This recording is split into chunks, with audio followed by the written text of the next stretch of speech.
our pleasure to welcome you to your friendly drive-in theatre. For the information of those who are attending the drive-in for the first time, the following hints will make you feel at home and add to your enjoyment. Firstly, if you've not already done so, remove the speaker from the stand and place it in your car. Secondly, adjust the volume control to suit your requirements. Right for loud, left for soft. We must issue this warning. No attempt should be made to disconnect the speaker. To do so will immediately register a red light in our control room.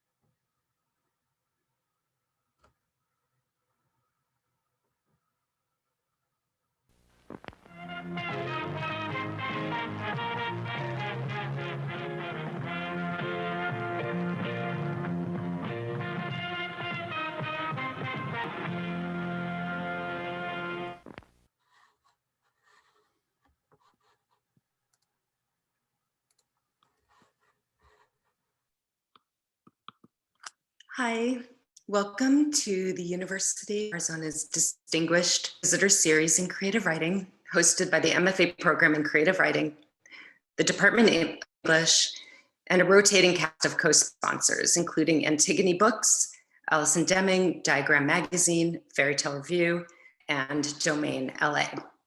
We have one more event after tonight on April 15th, author Caitlin Horrocks, whose new story collection, Life Among Arnauts, is perfect for fans of George Saunders and Karen Russell, according to Booklist. Also fans of Andrew Munson, Manuel Munoz, Aurelie Sheehan, and others. Please don't forget to RSVP to our final reading this year. It's been a hard year, and it's been a lonely year. And gathering here at our little glowing hearth together has been something constant, something you can rely on, and always a gift. We'll get to spend about an hour here this evening for those of you who've never attended a reading before. After our distinguished guest reads, we will have time for a short Q&A, and you can submit your question anytime during the reading using the Zoom Q&A function. We leave the chat for greetings and general good cheer and posts about where to find books and some of the work you might hear. We're so lucky to have tonight's visitor, Khadijah Queen, who has a fairy tale name I, of course, keenly envy, to speak of the courage and heart. Wait till you hear the poetry and prose tonight if you don't already know it. If I didn't admire her enough already just from the work, a tweet from about an hour ago shared that she was reading Angela Carter and eating a sumptuous homemade dinner before this event, and it sent me over the moon. Professor Susan Briante, also a breathtaking writer of poetry and prose, whose most recent book is Defacing the Monument, will introduce the reader tonight. Please join me in welcoming my colleague and friend, Susan Briante. Thank you, Kate. Thank you, Ander, for your, can you hear me? I was worried there for a second, but I was muted. Okay. Thank you, Kate, and thank you, Ander, for the work that you've done, bringing us all together here in the midst of the continuing difficult, although perhaps improving circumstances that we find ourselves in. Like Kate, I've found that it's been really grounding to be able to check in with you all. And when I'm not a panelist or when I don't have the pleasure of introducing someone, I love nothing more than cooking in my kitchen while listening to someone read to me. So I hope those of you who are here tonight will have a chance to relax and enjoy some spectacular work. I'll keep my introduction brief, not because I couldn't go on forever about how much I love the work of Khadijah Queen, but because I want to leave her with enough time to share from that work. But I just wanted to start by talking about the word from which, or the word that is used as the title of her new book, Anodyne, which means inoffensive as an adjective, but as a noun, the word means painkiller. And this book Khadijah's sixth book, is not just a painkiller, it's a balm and a salve. It's a collection that is unflinching in its desire to depict beauty. I was just reading an essay of hers and Harper's, and there's this gorgeous list: artichokes, asparagus, aspens, and autumns. And in the face of all that's ugly around us right now, as it has been for far too long, this kind of practice is so important. In the poem, "Something about the way I am made is not made," Queen writes, quote, "To make sense, I stretch my insides across pages until my pain is upside down. Peonies, tulip bloom red and pink from my back, bent like a washerwoman's knees." In the pages of Anodyne, the reader will find references to various kinds of pain: a mother's dementia, a brother's murder, a parent's worry for a child struggling with depression, chronic illness, as well as references to the dangers faced by Black bodies in America. And yet there's also heaps of beauty in the images, sounds, and shapes of this formally inventive collection. Among the Anodyne Queen offers us to the pain of this late capitalist, colonial, white supremacist, and misogynist present is the possibility to see beyond it. She writes, "I want to sleep at night, and when I do, I want dreams, like the one last April. My family all lived in the same place, long enough to grow daffodils and safe babies." In addition to Anodyne, Queen is also the author of the books of poetry Conduit, Black Peculiar, and Fearful Beloved, as well as the verse play Non Sequitur, which was the winner of the Leslie Scalapino Award for Innovative Woman Performance Writing. She's also the author of I'm So Fine, a list of famous men and what I had on, which was not only a finalist for the 2018 Balcones Poetry Prize and the National Poetry Series, but a finalist for CLMP's Firecracker Award for Fiction, because breaking genre is everything, and I love this detail, and I love this book. And if that's not enough, Queen is also the author of the indispensable Professional Practices, a website that contains a series of PDFs which constitute, quote, a brief guide for creating safer academic and literary workplaces. And if you are teaching or working in academia or in a literary organization, I highly recommend checking them out. Anodyne as an adjective means inoffensive. And while there's nothing offensive in this beautiful book, there's plenty to reflect upon, not the least of which is how we might render both our agonies and our joy. And it is nothing but sheer joy to be able to introduce to you tonight Khadijah Queen.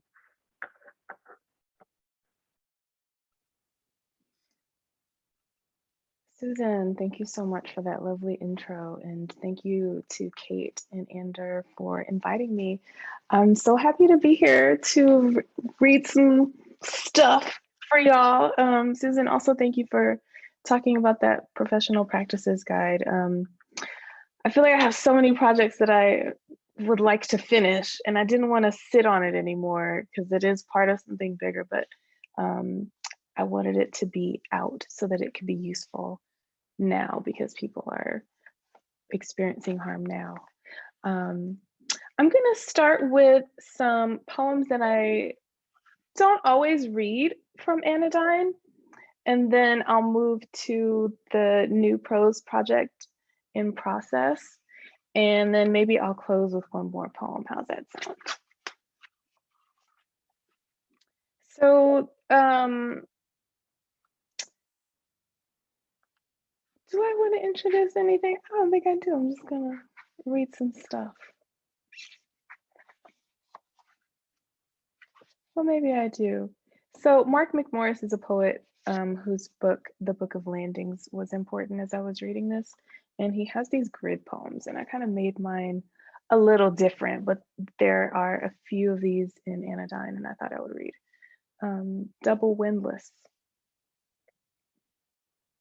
Under volcanic moonshadow, double twilight took.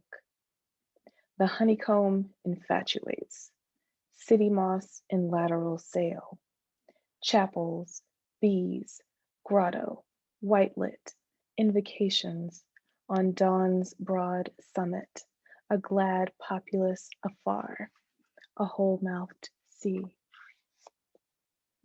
Live unadorned, turn the wake sublime, identify a new habit in progress, a good succulent in a sea of smooth pebbles.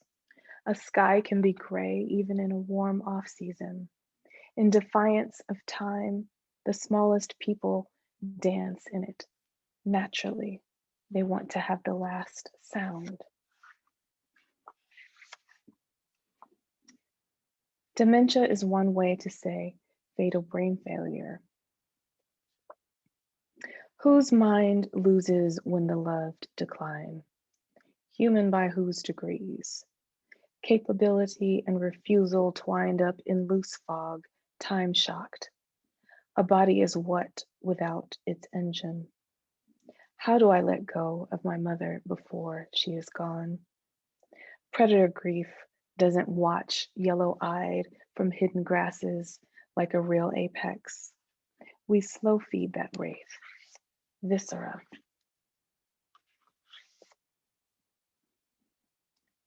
Horizon erasure. Blue-gray braceleted, hollow, torrent threat comes on cloud shift. What about letting go? Ivy clung to passageway ceilings, some grass on shoes, untied.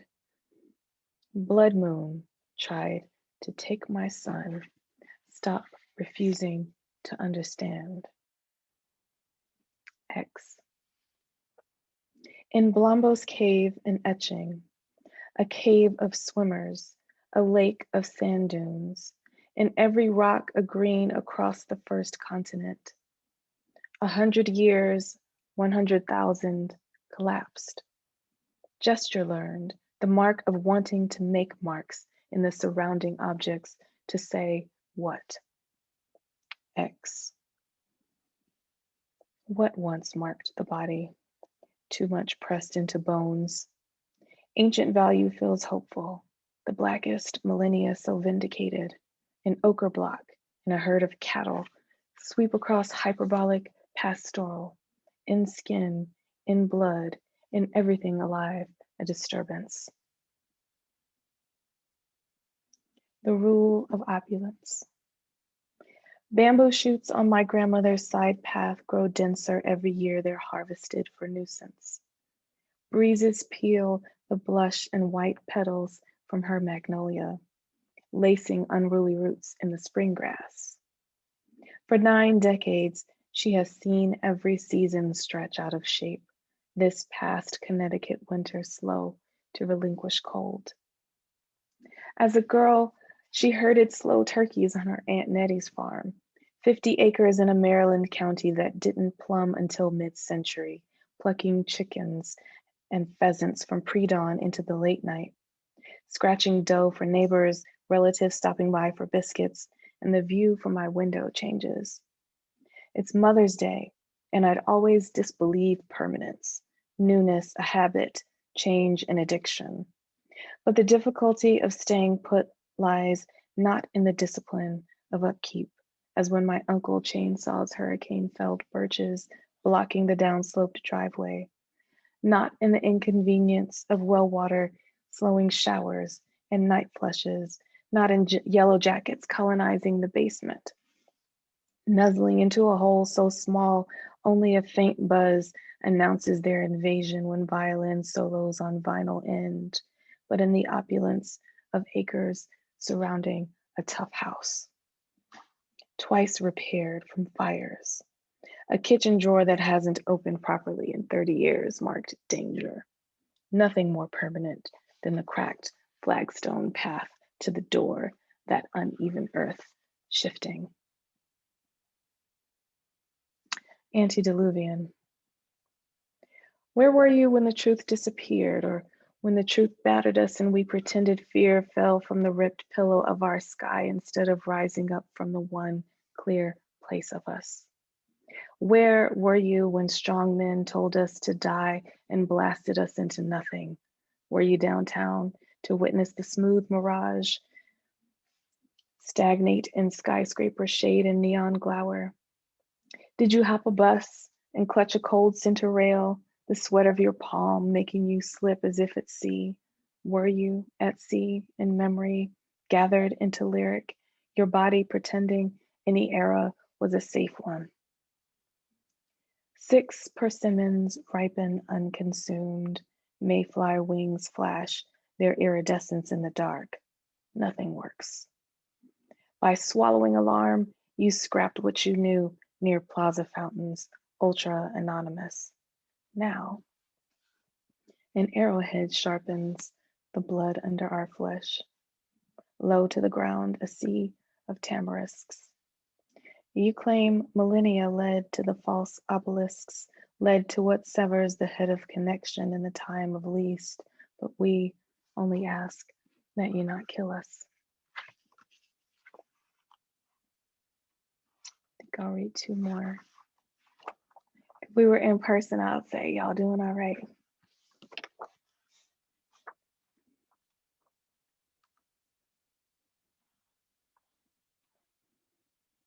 I'll read the next 2 grid poems.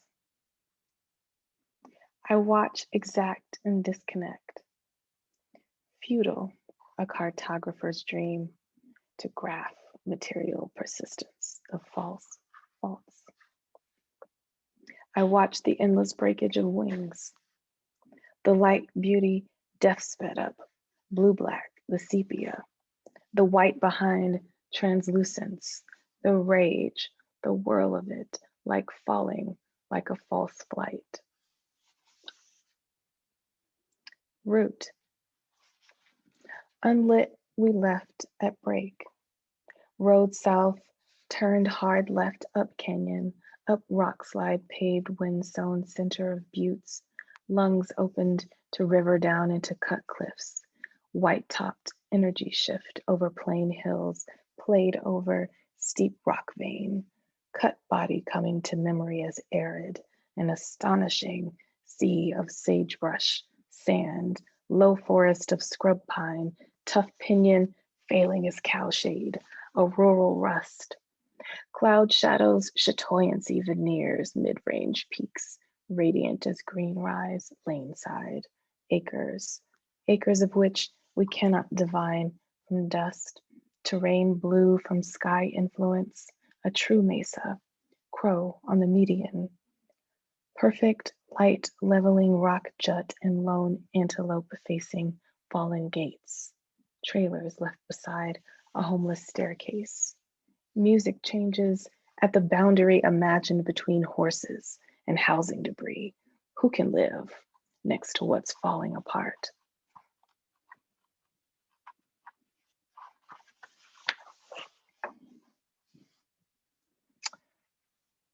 Thanks for hanging in there with me. I'll read 1 more from here and then I'll move to the prose. Epilogue for Personae. We came to the past at night in some future access point, moonless. We hold no blame for attachment past attachment's end. We show up to show how we arrive, a path to lose our sense of others. We came to paint neon text on a black wall with a 10-foot paintbrush, rhapsodic. We came to find out when molecules touch and almost react.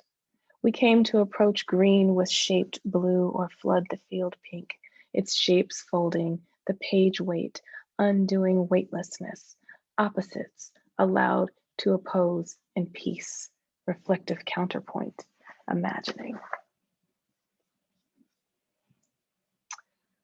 So I've been writing this book about my time in the military, based on my time in the military. And I'll read a little bit from it. I don't know if I have time to read the funny one.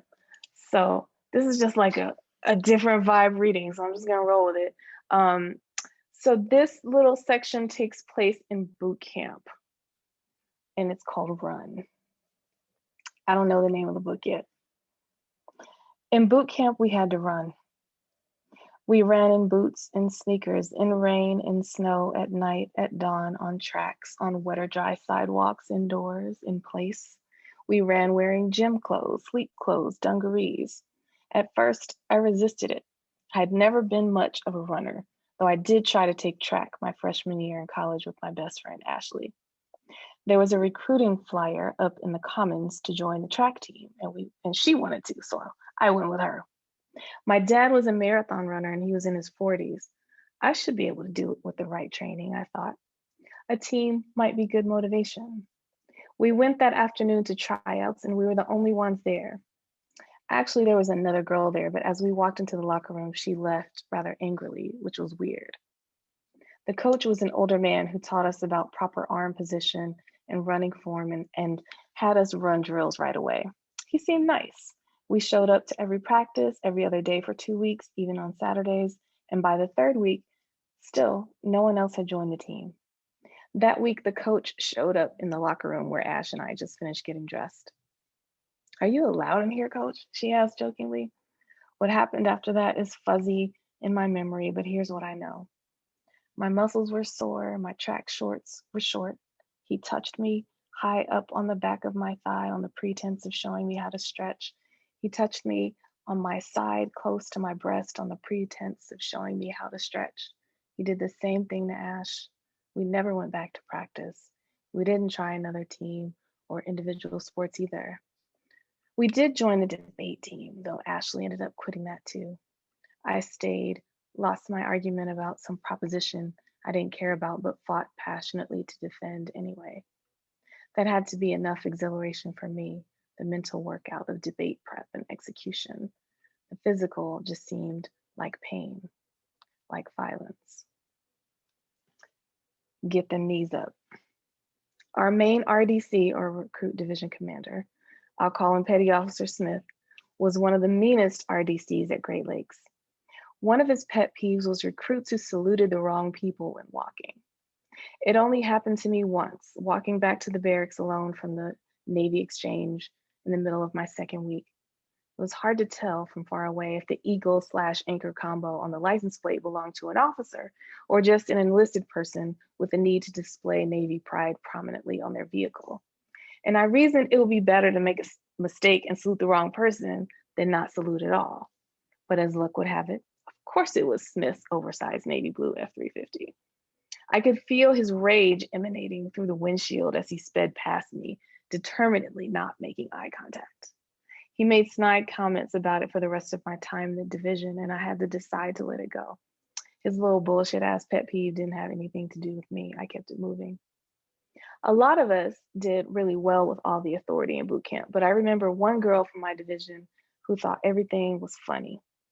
Devereaux was from Haiti, and she never did more than the bare minimum. Her short hair was always a mess, uncombed, sometimes so overly oiled it stained the back of her dungaree collar. She ate sloppily and talked in line, made jokes in class, laughed at recruits who got off rhythm. Marching was the one thing she excelled at. One day, Smith reached his limit with her nonchalance, her laughing when someone messed up the steps during marching practice, her failure to iron crisp enough lines into the front of her dungaree shirt, her overall lack of military bearing. We got cycled hard that day because of her.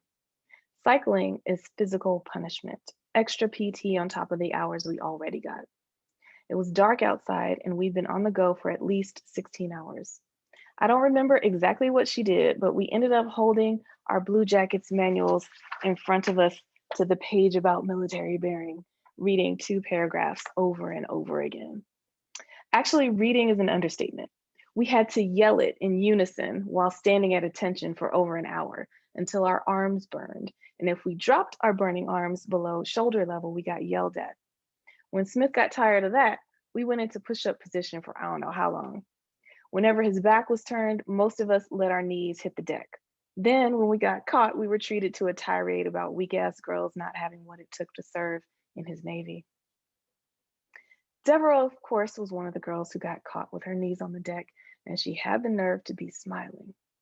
Smith got down in front of her face and yelled at her until his face turned red, until the sweat from his face made a pool around his collar, and when she didn't gather her military bearing fast enough, he picked up the leg of the bunk next to her head and slammed it down, the metal boom echoing through the entire compartment.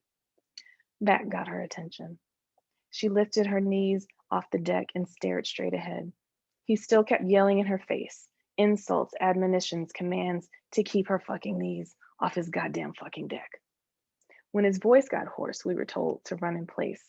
He said it softly, and when we didn't lift our knees high enough, he hollered again, "Get them up! Get those fucking knees up, recruits!" He walked slowly up and down between the two rows of recruits facing each other in the middle of the barracks, all of us in full dungaree uniforms with full canteens hanging from our belts. If he liked you, he'd say quietly, "Get those knees up, Johnson." Or he'd growl, "Get them up." Or just make the gesture of raising his hand to waist height, the move I got as he passed by me and I obeyed. But if he didn't like you and your knees weren't high enough, he got in your face. "Get your fucking knees up! I want those knees in your goddamn fucking chest!" We ran in place for hours until condensation formed on the walls, until the closed windows, frosted glass rectangles high above our racks like in a basement, fogged up and we could barely breathe.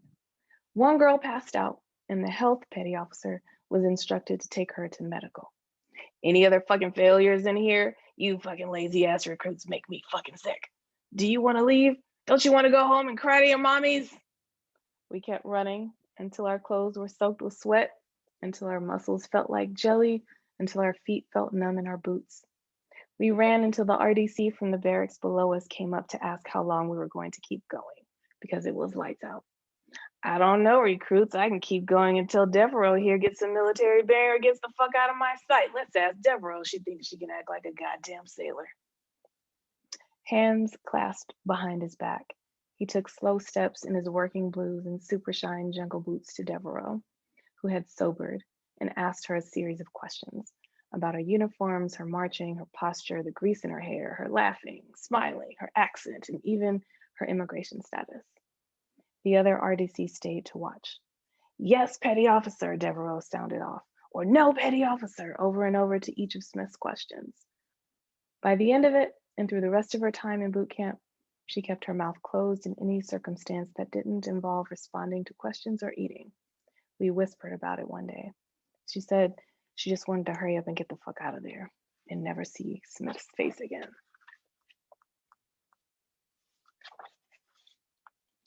I slept when I couldn't move. Black girl, don't lie to me. Tell me, where did you sleep last night? Lead belly, black girl in the pines. I slept in my own bed in need of replacement. I slept sitting up against a steel bunk in Illinois winter next to military strangers. I slept beneath a run of pipes on a destroyer, and I slept with a failed guitarist.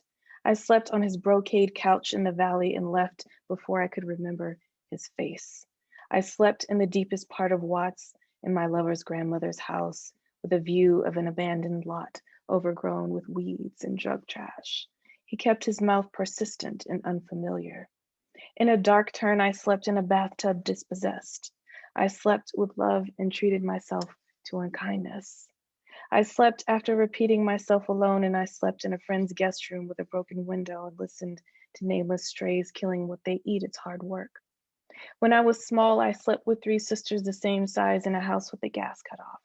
I slept with a man who hated himself, and we slept in a beautiful bed in a loft with a downtown view, and he brought me red wine and cold water. I slept happily in hotels when I could escape. I slept in a mountain cottage and wrapped myself in a crocheted blanket in sorrow and wrote poems about my animus. I slept on the floor in my father's house, and I never slept in the brick one-story my grandfather built, and sometimes I feel like concrete. I slept in the palm of my own black hand. I slept when I couldn't move. I slept in a place that hadn't been built yet and dreamt the sheer violence of the future. I slept inside a song with a voice, blacker voice than mine, which meant I slept good. I slept in the orange light of day silence. I never slept on the street.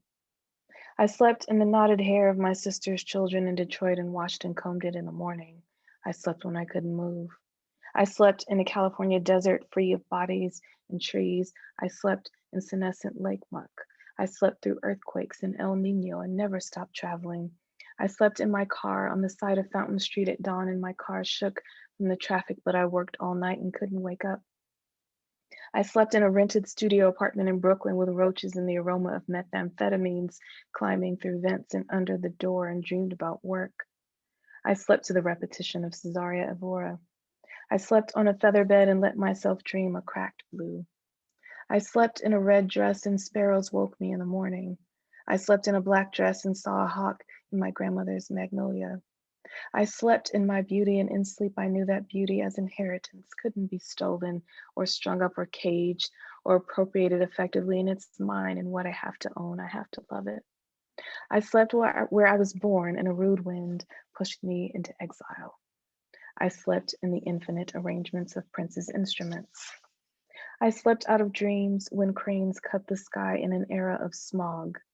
I slept in San Joaquin farm country, and there were too many kinds of molesters.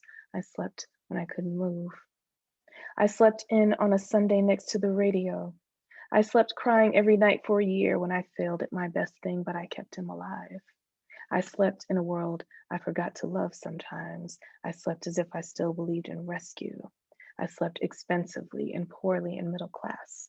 I slept when I couldn't afford to. I slept in stolen Frisia. I slept for a moment in snow and reclamation. I slept in Hejira and wasn't cruel when I slept. I slept in kinship with my faults. In a dream, I was hopeful and slept when I needed a radical silence. I slept next to a man's portrait with someone else, and more than once, I didn't close my eyes. I slept in a lie, and the comfort felt so real, it was real. I slept as if I were years. I slept so many years I couldn't find. In sleep, my eyes dreamt the nearness of waiting and couldn't touch it. I slept in the clues I couldn't wake from. I slept in hidden cameras and microphones. I slept in secret and in public. I slept so sure in a used place and so anonymous like womanhood and so hyper visible. I slept in a kind of fire and became it. I slept in a place of brilliant bones in the future of blackness. I slept in a system outside of every law but one. I slept when I couldn't move. I slept in a simple way. I slept in a place just for us. I slept where I could see it. Thank you.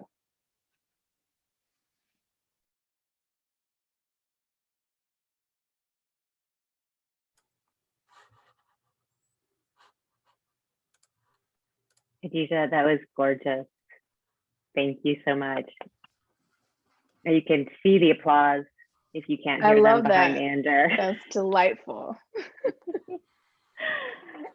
I'm gonna selfishly start with my own question before moving to some of the questions in the chat. That I was reading an interview with you in which you say, if I have a ritual, it's incorporating writing and making into everyday life, a continuous recalibration, balancing exercise. And I just wondered, I know that you paint and draw, and I wondered if you can just talk a little bit about what that recalibrating and that balancing kind of looks like. You know, it's been a while. For a minute, like during the pandemic, The Believer was doing these Friday comics like sessions. Y'all know about this? So I signed up for a few of those, and that was delightful. I had like a couple of art days with friends where I would just paint and do some watercolors. More recently, I haven't been doing that. I've been doing something else that I can't talk about. It's like secret, but that has activated something in my imagination that has helped with everything else that I'm doing. So I feel like being open to other kinds of making is necessary for me to keep evolving as a writer and as a person. And I just find it so refreshing, especially when we get bogged down with all the stuff that we have to do every day, you know? I love that. I admire it. I'm inspired by it. And you also move back and forth between poems and prose. And do you find that there's a kind of way in which switching between the two genres can be revitalizing for one or the other? Or do you get different things from working in the different genres? I think I try to respect what the container the work wants to be in. Sometimes I like try to push something into being one thing or another, and then it's forced. So I have to pull back almost like what I'm trying to impose and recognize where the work wants to go. So that feels more like the calibration that I usually do. And then in terms of whether or not they feed off of each other, I think so. I mean, it's all like, I used to, when I was first writing, feel very compartmentalized / fragmented. I was keeping my visual stuff separate from writing.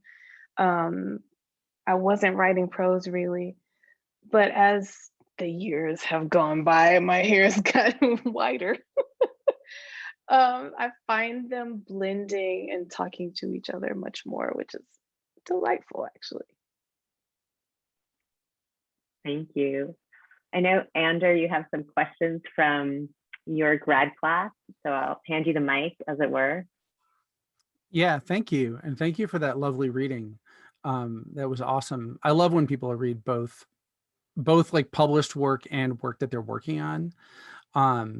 And as I mentioned, my grad class talked about Anodyne this week, and a couple of them are here tonight, but a lot of them couldn't make it. And we'll be watching this, I think, as an archive, because we'll post the archive a little bit later on. So I have a few questions I wanted to put forward from them. And if any of y'all who are in the audience want to pose your own or feel like I'm not treating them well enough or articulately enough, that's totally fine. Also, feel free to ask it yourself. And one of them is kind of thinking about, like, so the class is a seminar kind of on the collection as a form. And we're thinking a lot about how books come together and how they're structured. And Anodyne is a really interesting one because, like, there's a lot of variousness. Like, there's so much variety. It's almost dazzling going from poem to poem. One of my students described it as this kind of like wobbly feeling you have about how I'm meant to kind of like enter in, you sort of learn how to read one poem, then you go to the next poem. It's like, and it doesn't work in the same way. And then all of a sudden there's this grid poem. And then there's this erasure poem. And then there's like an eclogue. And we're wondering if you would talk a little bit about, I guess, like variety or like restlessness, which I also kind of see in your work between projects, between modes, between art forms, as like a tactic. How does that work for you? And I guess, does that create challenges in trying to like bring together like a book, like as like a physical object? How do you work against that? Or do you embrace it and just say like, no, I'm doing these 15 things, yo. Like, I really love like all of this and I want it all to be in the book. Yeah, I was like not thinking about writing a book when I was writing these. A lot of them were written right after the 2016 election, and called them my sad girl poems for a long time. And then I was doing my PhD program at the same time, so I was doing a lot of reading and encountering like people's beliefs around what poetry should or shouldn't be, should or shouldn't do. Not supposed to write an Ars Poetica. You can't repeat the same images. You can't write after people. So part of it is a little bit reactionary because I'd never really done that, like writing after folks. So I was like reading Lucille Clifton, like, oh, I'm gonna write some wee poems. I'm reading Mark McMorris, I'm gonna write some grid poems, and I cite them, of course. And Alejandra Pizarnik, I was reading quite a lot of with her emblematic images that are repeated. And I just was trying to find a way to enjoy myself with this heavy material. And for me, that means aesthetic shifts. And all of my books are different. I'm So Fine is like the total opposite of this book, really. But I don't know, I'm always like trying to do something new or different to keep things exciting. If there's any restlessness, it's it's aesthetic restlessness of the mind, but also curiosity. I would characterize it that way, just to see how it might work. And then putting them together, Tin House, the editors at Tin House were very helpful for that. And like trying to, some of them were like real wild. Some of them like had to be, rewritten into the shape that the book was taking. So it is a process and certainly a collaborative process. Like for I'm So Fine, I did a lot of readings and I wasn't thinking about writing a book. So I got feedback from the audience that made me want to make it into a book. I was like, oh, okay, maybe I'll do that. And it was a lot of fun. So different for every book. So I guess like a follow-up to that is, so did you, I mean, so, you're writing like 4 or 5 different kinds of poems, like erasures, like the personae poems, the grid poems. Did you write those kind of, I don't know, are you writing like, I'm gonna write 4 grid poems, or did you write 1 grid poem and you're like, actually, I kind of like that grid thing. I want to come back to this grid thing later?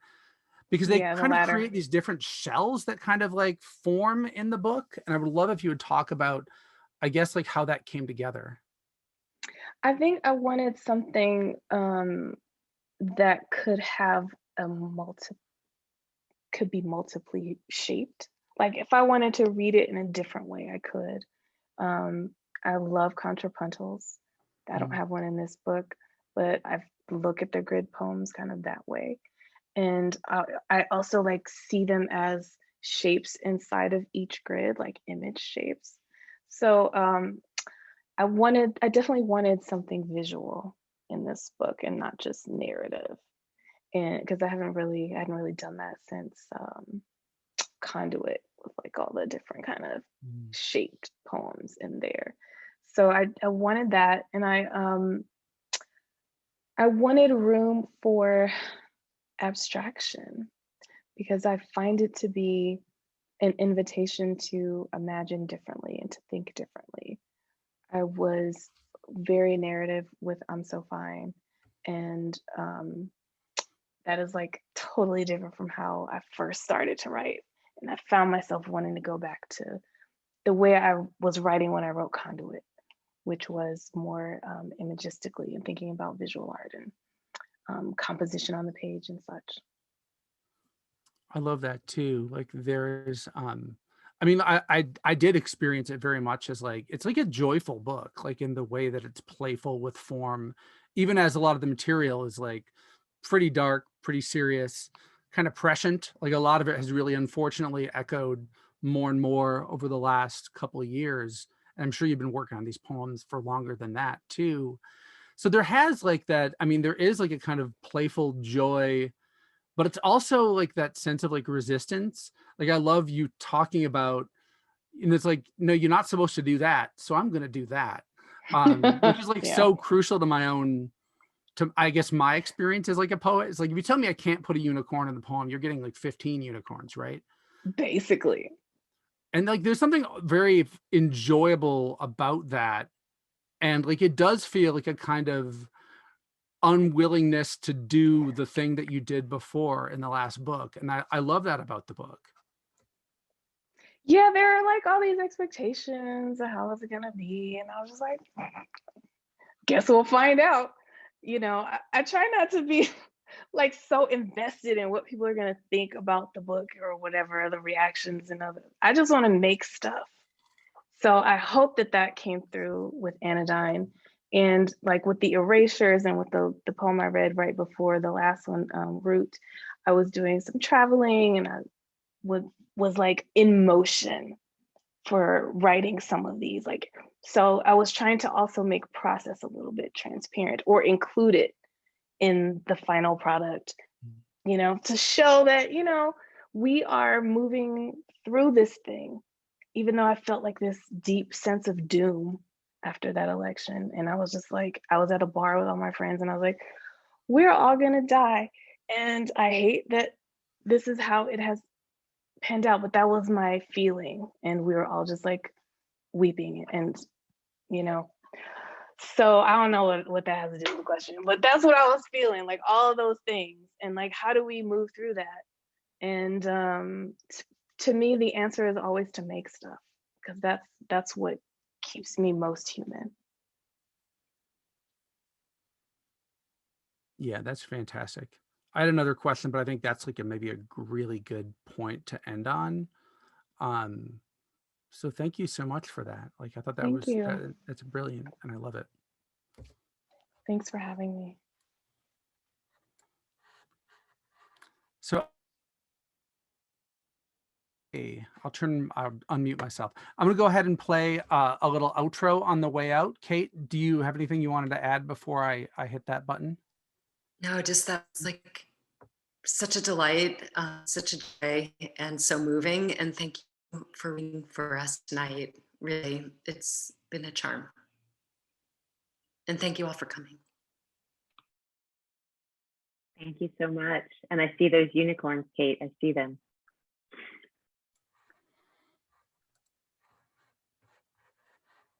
Thank you all so much. Oh, hold on 1 second here. Clearly I need to. Man, my game has gotten so rusty after being off this just for like a couple weeks. All right, let's try that again.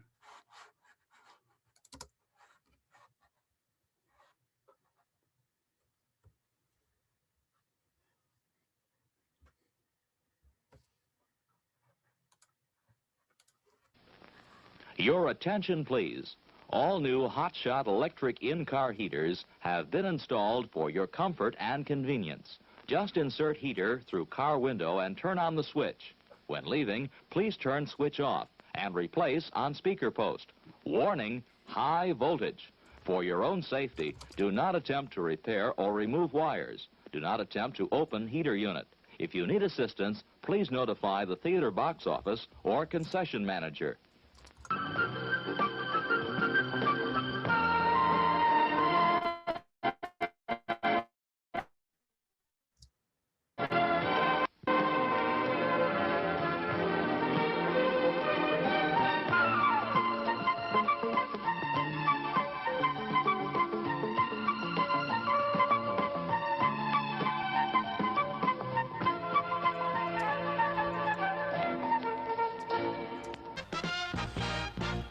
And now, preview time.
Thank you all and good night.